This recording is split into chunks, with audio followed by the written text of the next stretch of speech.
Thanksgiving Day was already cold, but nothing prepared me for the chill I felt when my sister pointed to the garage and said she's used to scraps. She didn't whisper it, she didn't flinch, she just handed me a paper plate, turned her back, and walked. Inside to her perfect dining room, where the rest of the family was already seated under golden lights and polished chandeliers, I stood there. For a second holding that flimsy plate, my kids behind me, Micah and Isla, 12 and 9, neither of them, said a word. They just looked at me, waiting for what came next. And I couldn't cry, not in front of them, not after everything we've already been through. So, I smiled, I led them through the side door and into the garage. It smelled like gasoline and dust. A single folding table was pushed against the wall with 2 metal chairs and a cardboard box to sit on. No decorations, no warmth, just silence and the sound of forks scraping plastic. That's where we ate our Thanksgiving dinner. My kids didn't complain. They sat with their backs straight, their eyes fixed on their food. Isla nudged her sweet potato pie around with her fork. Micah clenched his jaw like he does when he's trying not to cry. That was the moment I felt something shift. I wasn't angry. Wasn't even hurt anymore. I just looked at them and I knew I was done begging to belong, and then it happened. A black limousine rolled up outside. The house, not a car, a limousine. Everyone inside paused. I saw their silhouettes through the window. Curtains, curious, confused, crowding toward the front of the house. But the car didn't stop at the front door. The driver circled to the garage entrance. The engine cut off. And a woman stepped out, tall, elegant, wearing a navy blue coat that looked expensive even from a distance. She looked around and asked, clear as day, "I'm looking for the owner of this house." And when I stood up, their faces dropped. I hadn't planned on going to my sister's house for Thanksgiving. I told myself last year would be the last time. But then the kids started asking, will Aunt Veronica be there? Will Grandma remember my name? This time, and before I knew it, I was ironing a second-hand dress and baking cornbread in our little kitchen, trying to act like it was all perfectly normal. We live in a modest 2-bedroom apartment on the edge of town. It's not much, but it's clean. Warm and filled with love. I work long shifts as a receptionist at a pediatric clinic, and I pick up freelance writing jobs on the side. It doesn't leave much time or money for extras. But my kids don't complain. They never have. Mike is 12 now already. Taller than me, all quiet strength and thoughtful eyes. Ila's 9, and still believes the world is mostly good. Though, I can see that belief wobble a little more each year. The morning of Thanksgiving, I stood in front of the mirror trying to decide. If my old boots looked presentable enough, I told myself it wasn't about impressing anyone. I was doing it for my kids. But the truth is, part of me still wanted to be seen my sister. Veronica lives in a gated community where even the trash cans look rich. Her house is huge and cold, the kind that smells like lemon polish and things you're not supposed to touch. She married well, as my mother likes to say. Blake is an attorney, smug and polished, always has a Bluetooth in his ear and something condescending to say about public schools. They have 3 kids, nannies, a Range Rover, housekeeper who doesn't speak much English. Veronica and I haven't been close since we were teenagers. She was always the one with perfect grades, perfect hair, perfect everything. I was the artsy one, the one who scribbled in notebooks and had potential but never quite made it. When I pulled into her driveway, the party was already in full swing. I could hear laughter from the backyard and the clatter of dishes through the open windows. I took a breath and turned to the kids. "You two ready?" Isla nodded, cradling the sweet potato pie. She'd helped me make. Micah just said, "Let's get it over with." I knocked once and stepped inside. Nobody came to the door. They never do it. It was always the same, meandering like a guest at my own family's party. My mother, Elaine, barely looked up from her glass of Chardonnay. She was perched on the edge of the couch watching Veronica's kids put on some dance recital in the living room. "Hi, Ma," I said. Placing the pie on the counter, she blinked at me, smiled vaguely, and turned her attention back to her granddaughters. "Oh, you look tired," she said in that. The way she does, as if it's concern, but really it's judgment in a velvet dress.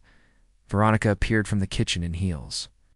"Too high for someone making mashed potatoes. Oh, you brought something," she said, eyeing the pie. "That's cute." Blake strolled by, holding a glass of something amber. "Hey, Cal," he said, using the nickname. I hate kids look big. We weren't offered seats. We weren't offered drinks. There was no help yourself, No welcoming gesture, no warmth. My cousins were all there, chattering, pouring wine, passing appetizers from one manicured hand to the other. And then there was me standing in a corner with my 2 kids smiling through the awkwardness like I always do. Isla whispered, "Can I give Grandma my pie?" I nodded. She walked over and held it out to my mom like she was handing her a treasure. My mother took it, looked at it for half a second, and said, "Oh, sweet potato, how quaint." "Da!" That was when I realized I'd made a mistake, but it was too late to leave dinner. Was being served, and I figured maybe we'd at least have a seat at the table. Just 1 hour, I told myself I could endure anything for an hour then. Veronica walked in holding a stack of paper plates. Her eyes met mine, and I swear she smiled. "We're a little short on space," she said loudly as if she were announcing it to the whole room. "So I set something up for you guys in the garage I didn't." "Understand at first the garage," I repeated, almost laughing, thinking it was some weird joke. She nodded, dead serious. "Yeah, you're used to scraps, right?" Every conversation in the room stopped. No one said a word, and just like that, I knew I was back where I always was, unwanted, overlooked, shoved aside like a stray dog. "Who got in through the back door?" My kids looked up at me, waiting to see. What?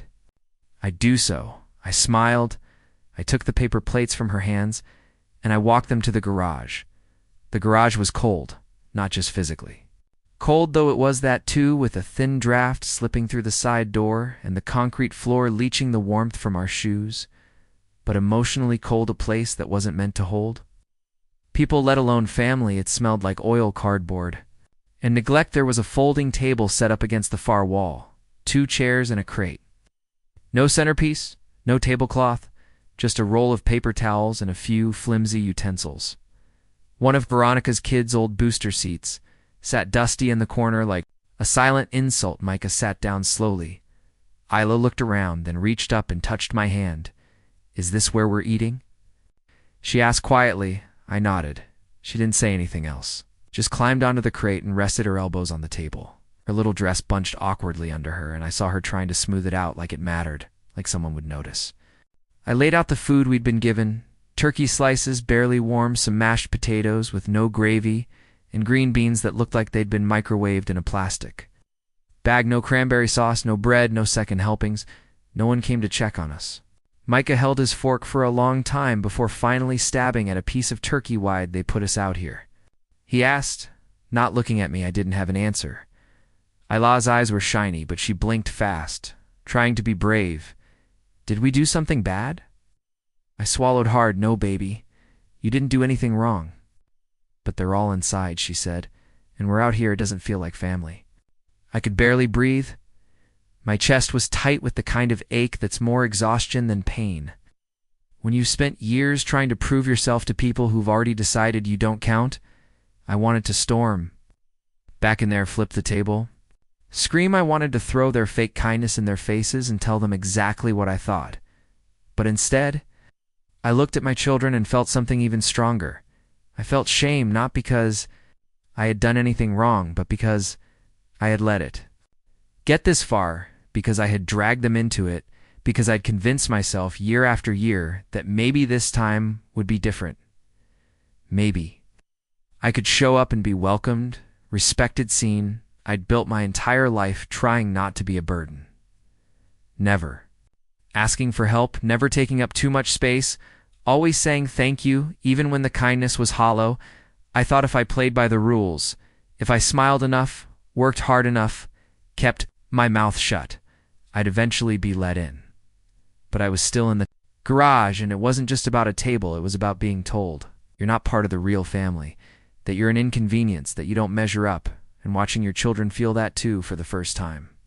Maybe, but knowing they'll remember it forever. Micah looked at me again, his jaw tight. "Can we just go?" His voice wasn't angry. It wasn't even sad. It was flat number, and somehow that hurt even worse. I reached over and squeezed his shoulder. Soon, we sat there in silence, eating slowly, the sounds of laughter and clinking glasses drifting in through the walls like a cruel echo. Every so often, we'd hear someone open the fridge on the other side of the wall, or the hum of the dishwasher, but no one came out. No one checked on us. Heard Veronica's laugh, sharp and bright. like it was coming from a stage, and my mother's soft reply, something about the wine being just perfect. This year, no mention of us, not even a fake one. Isla finally spoke. I miss our house even if it's little. Micah added, it's not little, it's just enough. And I could have cried right then, but I didn't. I smiled at them. Even if it felt like my face might crack from holding it in, I said, we'll go home soon, and when we do, we're going to make hot chocolate, and we'll play Monopoly, and we'll be thankful for what we have not. What they think we should want. They both nodded. That's when I realized something I should have seen years ago. This wasn't my family anymore. Blood makes you relatives, behavior makes you family, and my family was sitting right in front of me still. As I started cleaning up our plates and preparing to leave, I couldn't help but glance back at the house one last time. That's when the headlights swept across the driveway, a long, sleek black car pulled up slowly, quietly, a limousine, not a visitor's SUV or one of Blake's work clients, a limo with tinted windows and a driver in a cap. Micah squinted through the garage doors. Dirty. Window, is that? The engine shut off. We waited. And then the back door opened. A woman stepped out, and everything changed. The limousine door didn't swing open right away. It eased out, slow and deliberate. Like whoever was inside wasn't in a rush, like they already knew they had everyone's attention, even from the garage. I stood completely still, my hands clutching the sides of the paper plate. I hadn't thrown away yet. The kids had frozen too. Even they knew this wasn't normal. You don't get random limousines showing up in quiet suburban neighborhoods on Thanksgiving Day. Micah leaned closer to the window. Mom, you see that? I nodded. The house was suddenly quiet, eerily quiet, through the tiny glass square in the garage door. I could just make out silhouettes behind the living room window, heads turning, curtains shifting, I imagined. Every conversation inside, grinding to a halt. Driver stepped out first, tall, pale gloves, crisp uniform. He said something to the passenger, then stepped back and opened the door. And then she appeared, a woman, maybe late 60s, early 70s, gracefully aged, tall and elegant, wearing a long navy blue wool coat that practically whispered money, not flashy, not gaudy, just real. Looked like someone important, but not the kind who needed to prove it. She didn't head for the front door like everyone expected. She turned toward the side gate. And then she walked directly toward the garage. Micah whispered, is she, coming here? Isla stood up slowly, pressing close to me like she wasn't sure if she should be nervous or excited. The woman stopped just outside the garage door. I opened it halfway. She didn't flinch at the cold or the draft, or the sight of 3 strangers with paper plates and a folding table. Instead, she smiled. Excuse me, she said, her voice smooth and calm, like she was just asking for directions at a bookstore. I'm looking for the owner of this house. For a moment, I assumed she meant Veronica. Maybe a friend, a client, one of Blake's colleagues, but something told me she already knew the answer. I swallowed and replied, that would be my sister. She's inside. The woman tilted her head. And you are Callie. Rivers. She took a slow step forward. Yes, you're exactly who. I came to see. The garage was dead silent. Isla clutched my fingers tighter. Micah stood taller, like his instincts were kicking in. And he wasn't sure if he needed to defend me or run back inside. I asked cautiously, do I know you? She smiled again, but this time it held something more, something like familiarity. My name is Margot Ellington. I'm the founder of Women Forward. We run community outreach and mentorship programs across the state. About 5 years ago, you volunteered with one of our shelters. You wrote a series of blog posts afterward, raw, honest, beautifully written. My eyes widened. I remembered that it was right. After I left my husband, I was crashing on a friend's couch with the kids. It's scraping together every penny I could. I'd spent my evenings volunteering at a women's shelter.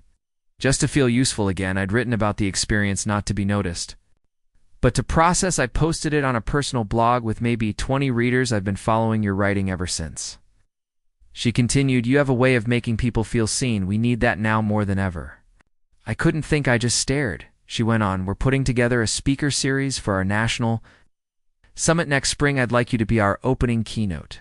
We'll handle everything, travel, accommodations, childcare if you need it, and we're offering a publishing contract for your story. Your voice matters, Callie, and it deserves to be heard. I didn't answer right away. I could feel the weight of the moment. The warmth creeping up my neck, the disbelief, the part of me that still thought, someone like her couldn't possibly be here for someone like me, Micah.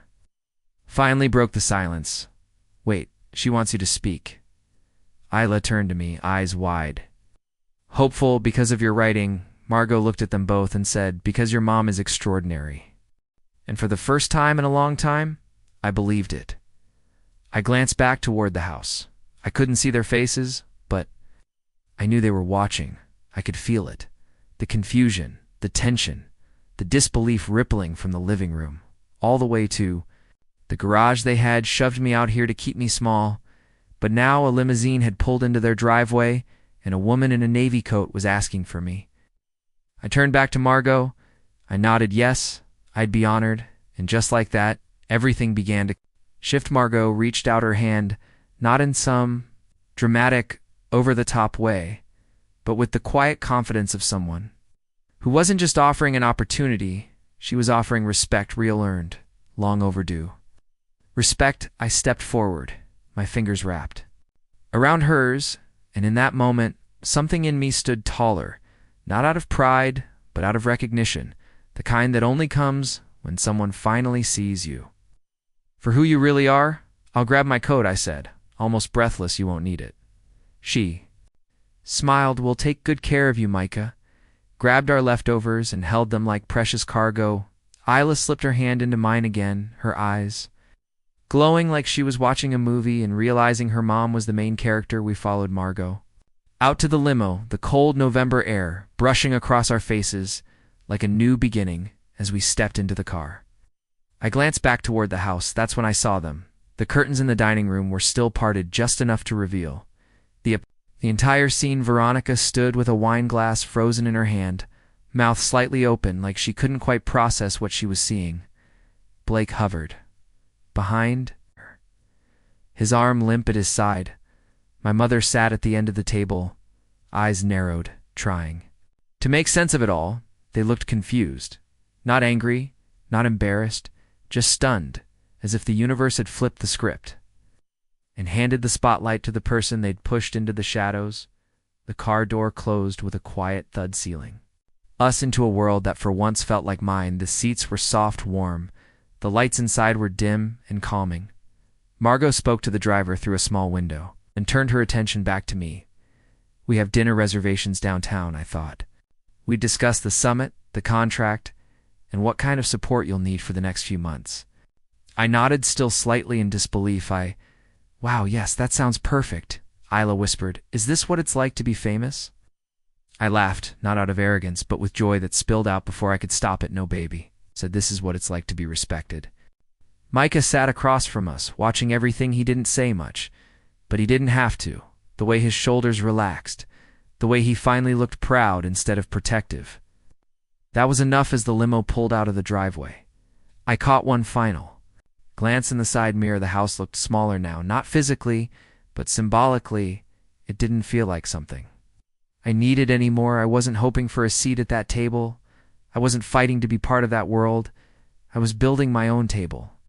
Now one where my kids would never have to wonder if they were welcome. Dinner that night was like something out of a dream. Linen tablecloths, real silverware, warm bread in a basket, and servers who called me ma'am like I mattered.